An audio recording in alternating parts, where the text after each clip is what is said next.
सत्य कर्म करने वालों का पुनर्जन्म। टिल्ड हे पक्षी राज, सत्य कर्म करने वाले स्वर्ग आदि का भोग भोगने के पश्चात अच्छे कुल में जन्म लेते हैं। वह स्त्री के गर्भ में कैसे पलते हैं, मेरे से सुनो। टिल्ड प्रसव के बाद स्त्री से 4 दिन तक अलग रहना चाहिए। उस समय तक उनका चेहरा तक भी नहीं देखना चाहिए, वरना कोई पाप कर्म शरीर में आ सकते हैं। स्त्री 4 दिन के बाद स्नान करके शुद्धि प्राप्त करती है। टिल्ड 7वें दिन से देवी देवताओं और पूर्वजों की पूजा कर सकती है। 7 दिनों तक गर्भाशय अपवित्र रहती है। 8वें दिन पुत्र का योग होता है। 14वें दिन पुत्र का योग होने से पराक्रमी पुत्र का जन्म होता है। टिल्ड इस दिन का योग पापी मनुष्यों को प्राप्त नहीं होता।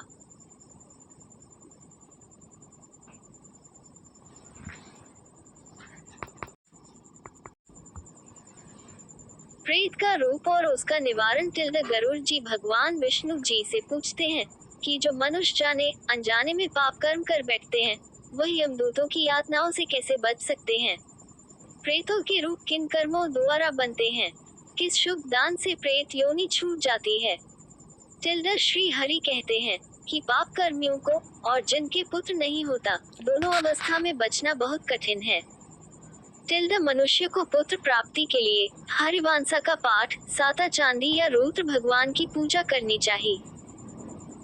फिर भी दिवंगत आत्माएं स्वर्ग लोक तक जाती हैं, यदि उनका संस्कार पुत्र न होने की अवस्था में कोई दूसरे मनुष्य द्वारा विधि पूर्वक किया जाए। टिल्ड जो पूर्व जन्म संचित कर्म के अधीन रहकर पाप कर्म में अनुरक्त रहते हैं, अपने धर्म को त्याग कर दूसरे धर्म को स्वीकार करता है, विद्या और सदाचार से वंचित है, वह प्रेत योनि में जन्म लेते हैं। टिल्ड जीव अपने कर्मों अनुसार दूसरे शरीर को प्राप्त करके यम लोक में नाना प्रकार के कष्ट भोगता है। यम लोक के मार्ग में 16 पुर पड़ते हैं। संसार में धर्म, अर्थ, काम और मोक्ष, ये 4 मार्ग हैं। धर्म मार्ग पर उत्तम प्रकृति वाले प्राणी चलते हैं। अर्थ अर्थात धन धान्य का दान करने वाले प्राणी विमान से परलोक जाते हैं। काम जो प्राणी अभिलषित याचक की इच्छा को संतुष्ट करते हैं, वह कंधे पर सवार होकर प्रस्थान करते हैं। मोक्ष जो प्राणी मोक्ष की आकांक्षा रखते हैं, वह हंसयुक्त विमान से परलोक को जाते हैं। टिल्ड राजा बब्रुवाहना की कथा। त्रेता युग में बब्रुवाहना नाम के एक बहुत पराक्रमी, तेजस्वी, लोकप्रिय राजा थे। उनके राज में पूर्ण संपन्नता थी। ब्राह्मणों का आदर सत्कार, रीति रिवाज वह पूरी श्रद्धा के साथ करते थे। एक दिन वह अपने मंत्रियों के साथ जंगल में शिकार खेलने गए। एक हिरन पर वार किया। घायल मृग तीर के साथ जंगल के भीतर भागा। राजा भी उसके खून के निशान के पीछे पीछे सुनसान जंगल में जाकर खो गया। भूख और प्यास से परेशान राजा एक झील के पास पहुंचा। झील में स्नान कर ठंडा पानी पीकर जब वह बाहर आया, तो उसने एक खूबसूरत अंजीर का पेड़ देखा। अंजीर के पेड़ की छाया में वह बैठ गया। कुछ ही क्षणों में उसने एक भयानक प्रेत आत्मा को देखा जो भूख और प्यास से व्याकुल थी। वह प्रेत आत्मा राजा के सामने आकर बोली, हे राजन, आपकी कृपा से आज मुझे इस दुर्गति से छुटकारा मिला है। मैं आपका आभारी हूँ। राजा के उसकी दुर्गति का कारण पूछने पर प्रेत ने कहा कि वह भी एक देश का राजा था। ब्राह्मणों की सेवा, दान पुण्य नियमित रूप से करता था। पूर्वजों के श्राद्ध भी समय पर निपुण होते थे, परंतु ये सब व्यर्थ हो गया क्योंकि उसकी कोई संतान नहीं थी। कोई मित्र, कोई संबंधी जो मेरे मरण उपरांत मेरी अंत्येष्टि विधि पूर्वक करता, जिसके कारण मेरी ये दुर्गति हुई। यदि मासिक 16 श्राद्ध पूर्ण नहीं होते तो 100 वार्षिक श्राद्ध करने पर भी मेरी गति नहीं हो सकती। राजा ने आश्वासन दिया कि वह उसकी परमगति के लिए वह सब प्रयास करेगा जो वह करने को कहेगा। टिल्ड प्रेत ने ये सब विधि कही। विष्णु पूजा।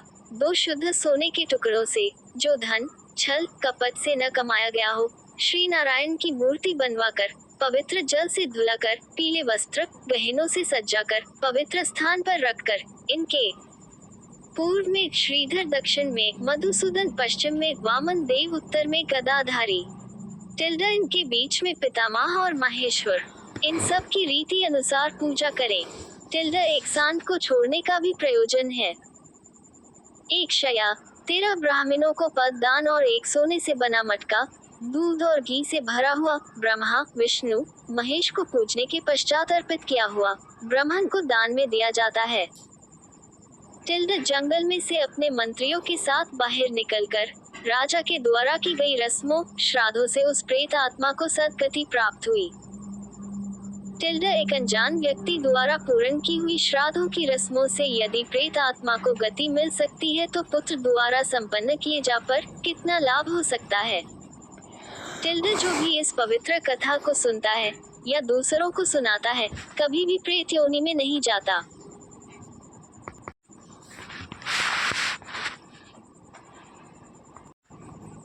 गरुड़ भगवान जी से पुनर्जन्म के बारे में पूछते हैं। पाप करने पर भी परमात्मा की प्राप्ति कैसे होती है? भगवान ने कहा, हे गरुड़, मृत्यु के पश्चात तुरंत और विलंब दोनों प्रकार से दूसरे शरीर में प्राणी प्रविष्ट होता है। जो ज्योति स्वरूप जीव आत्मा विद्यमान रहता है वह मृत्यु के बाद प्रेत आत्मा शरीर धारण कर लेता है और दशगात्र के जो पिंड दान दिए जाते हैं उससे पिंडित शरीर बनता है। इस पिंडित शरीर से प्रेत शरीर एकाकार हो जाता है। कोई जीव आत्मा पिंडित शरीर विलंब से प्राप्त करता है क्योंकि मृत्यु के बाद वह कर्मों अनुसार यमलोक में जाता है। चित्रगुप्त की आज्ञा से वह वहां के नरक भोगता है। वहां की यातनाओं को झेलने के पश्चात उसे पशु पक्षी कीट आदि की योनि प्राप्त होती है। प्राणी जिस शरीर को ग्रहण करता है उसी शरीर में मोहवश ममता हो जाती है। शुभ कर्मों के फल भोग कर वह मुक्त हो जाता है। गरुड़ भगवान जी से जिज्ञासा करते हैं कि बहुत से पापों को करने पर भी इस संसार को पार कर प्राणी आपको कैसे प्राप्त कर सकता है? हे पक्षी राज, मनुष्य अपने अपने कर्म में रहकर संसिद्ध प्राप्त कर लेता है। सत्य कर्म शब्दादि विषयों का त्याग कर राग द्वेष को छोड़कर यथा प्राप्त भोजन से संतुष्ट मन वाणी शरीर संयमित काम क्रोध लोभ अहंकार और परिग्रह का परित्याग करके निर्भय होकर शांत हो जाता है वह ब्रह्म स्वरूप हो जाता है। शरीर में 8 क्षेत्र हैं। सत्य कर्म करने वाली पुण्य आत्माओं के प्राण उनके शरीर के ऊर्ध्व छिद्रों से निकलकर परलोक जाते हैं।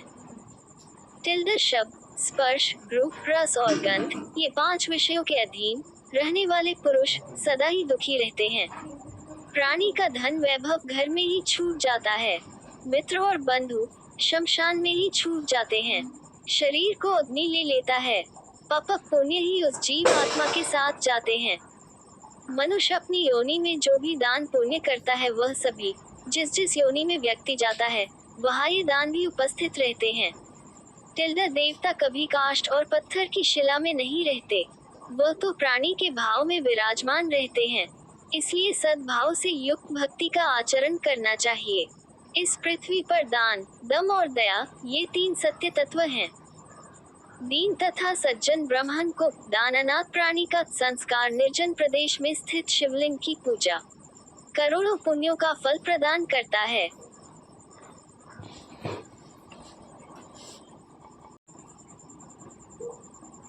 आने के उपचार।